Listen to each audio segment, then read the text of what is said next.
Welcome to the Get Into Motorsport podcast, where we hear from people involved in many different areas of the sport. They're going to be telling us where it all started for them. I am Holly Bailey, a former British Rally Championship driver and team manager, and as a rally instructor of over 20 years, one of the most commonly asked questions on the experience days was, how do I get into motorsport? If you want to hear more about the people already involved in motorsport and how they got started, don't forget to subscribe to get notified of the next episode. Today I'm at the Javelin Jumbo Targa Rally at Wattisham Airfield, organised by Chelmsford Motor Club. It's an event that you can compete in a standard road car. I'm talking to Keith Lane about Motormania, the Preston Rally, and getting into the Ford World Rally Championship team, travelling the world, and also canal boats. So I'm here with Keith Lane, and so Keith, how did you get involved in motorsport? I suppose I started at 17. I was working for Ford's, and one of our engineers was doing 12-car navigational things. This is back in 1978, and I used my standard road car, went out a few times with local clubs that are here today, Chelmsford and Wickford Car Club, but I was a member of a group called Roading Car Club. And then I suppose we progressed from that, and I wound up chairman for Roading Car Club. My wife wound up as chief marshal, and my brother wound up as a competition secretary. And, so you kept it in the family? Yeah, kept it going. I started originally, I used to do junior autocross. When I was 11, I first started driving 100Es at Sailing Oak Banger Track. And not that we were banger racing, but we were autographs, basically. That's great fun. That's where I started. Yeah, good fun. And some of the people, Mike Smith, the DJ guy, used to compete against us. Dave Mountune of Mountune fame with car, his World Championship cars that he runs for Ford's now. So yeah, there's quite a good group of us as kids. And then, like I say, there was a break between about 16 and 17 until I got my road car. And then used that, and I think I did my first Preston night rally, would have been 1978, I think, something like that, and did that up until we did things like the Britvic rallies with Chelmsford, Cambridge stages, but it was a totally different game then. I mean, my car was a Ford Anglia. I eventually moved up to a Mark 1 Escort, and it was a lot cheaper. It was, my wife used to service for us with a Hillman Imp and a box trailer to put the tyres in. Brilliant. And yeah, we had some good results, fun results. And then I'm trying to think, it must have been 1986. We was doing very, very well in the local Motormania Championship, and somebody had given us the offer for driving Simon Stubbing's gravel car in a Thousand Lakes Rally. Well, that's quite a big event, isn't it? It was, yeah. World Championship at that. With Rod Catini was the support crew for that. But the proviso was I had to put another good year of motorsport in. It was on a West Essex Car Club event on a stage called Stanter in Norfolk. Unfortunately, I got it all wrong on a corner and hit a tree, which trashed the car. But yeah, I didn't walk for a year. So that nailed me to the ground, and I had to promised the wife I'd never go back in another rally car again. And then a year later, Ford's had advertised for World Rally Mechanics. I'd been applying for Ford's ever since I started at Ford's to get that job, and constantly they found it was better that I stayed in the factory because of the qualifications I had. But with Not damaged legs, they didn't want me in there on the presses anymore. So I got the opportunity to go and work at Boreham, which I did for nearly 10 years. So who was driving for Ford at that time in the World Rally Championship? Pentia Rickler. Yeah, Malcolm Wilson. Trying to think what his name was. He'll come to me in a minute. But then we started doing our World Championship, and Peugeot had been using Francois Delacour, and our engineer had worked with him. So we brought Francois came over with Anne Chantel, and then we also had Mickey Biazion. So Mickey Biazion, which was Jolly Club and Lanciers, I think he was twice world champion at 4 minutes, I've got apparently. 4 minutes, all right, we'll keep it short. But so if you were in the team, I mean, you were travelling all over the place. Yeah, 5 times basically we did the whole World Series, Australia, New Zealand, Argentina, Corsica, Portugal, Finland, Sweden. Trying to think where else we went. Eventually I got the opportunity and I did Safari, which was my last big event, and then Malcolm took over the World Championship and moved it up to Cockermouth, and I then wound up supporting Gwyndaf and doing the British Championship with Gwyndaf. So I did that for a few years, and then I got a job back at Boreham.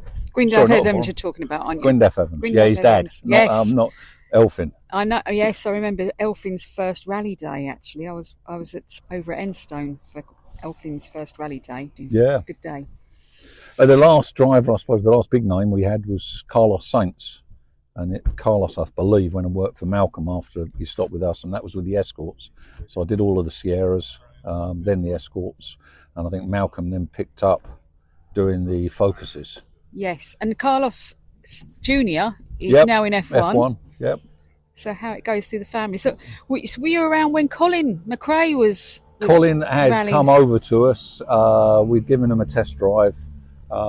Funnily enough, when I was running my Anglia, I used to buy tyres off of his dad, Jimmy McRae, because he was run out of a garage at the end of Billericay High Street at Sun Corner with a Manta. So I used to run his old cast-offs on my Anglia at local club level stuff.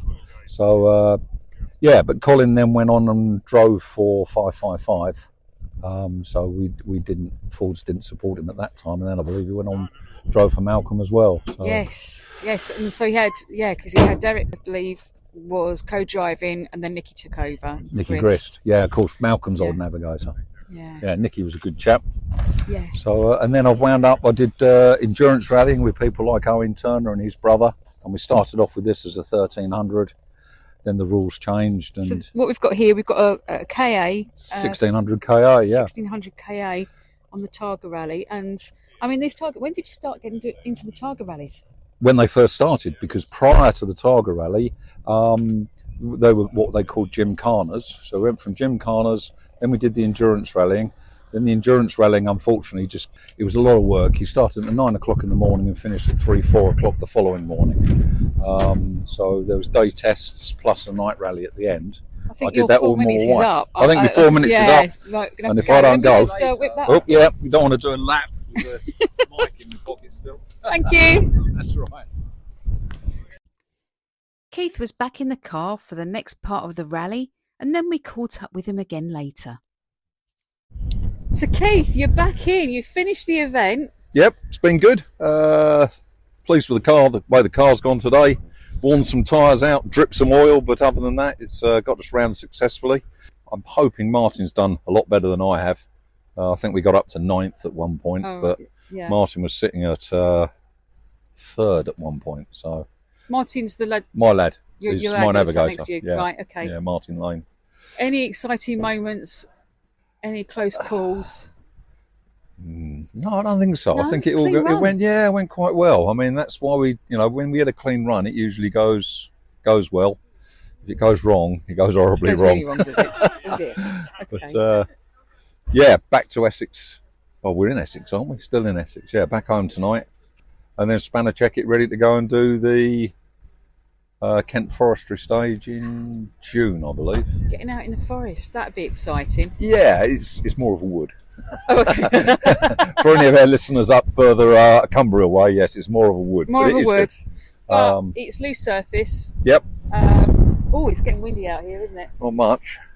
And you were saying about you're going to get a workshop, and then you were saying about your canal boat. So what's all that about? Yes, well, at the moment I'm back home with my car on the drive, which isn't very good for working on. So I'm sorting a workshop out in the town where I live. But yeah, as for the canal boat, I've done it for years. My dad bought one, and of course the thing was, we're travelling with Fords a lot. We spent a lot of time in airports or ferry ports or whatever, and the thought of coming home and then paying to go on an aeroplane to go on holiday and have to stand with the rest of the riffraff, whereas the previous week Fords have been paying for it all for us and paying us to be there. I found it a little hard, so I found it very therapeutic to go out on things like the Oxford Canal The boat I've got at the moment's a wilderness boat, which just suits me and the wife. We go. I trailer it. It's not a great big 70-foot iron hull, so I tow it behind the car and put it in. Puddle jumping, I suppose you could say, but it's a different way of life. It's nice and quiet and peaceful. So from one extreme speed demon to the other. That's it. Snail's pace. Yes. Nice. Yeah. Very therapeutic. Okie dokie. So they're about to have the award shortly. So do you think you've won anything? I won't have. I'll be very pleased if I get anything like in the top 15. Okay. But I think Martin might have done a bit better today. Well, I say done a bit better. He was getting up in the top 5 earlier on today. So unless he's clipped a cone or two, he's hopefully staying up there. We'll have to see. But overall, it's been a good day, isn't it? And the weather hasn't been too terrible. No, it's been good for November, really. It certainly feels like it every now and again.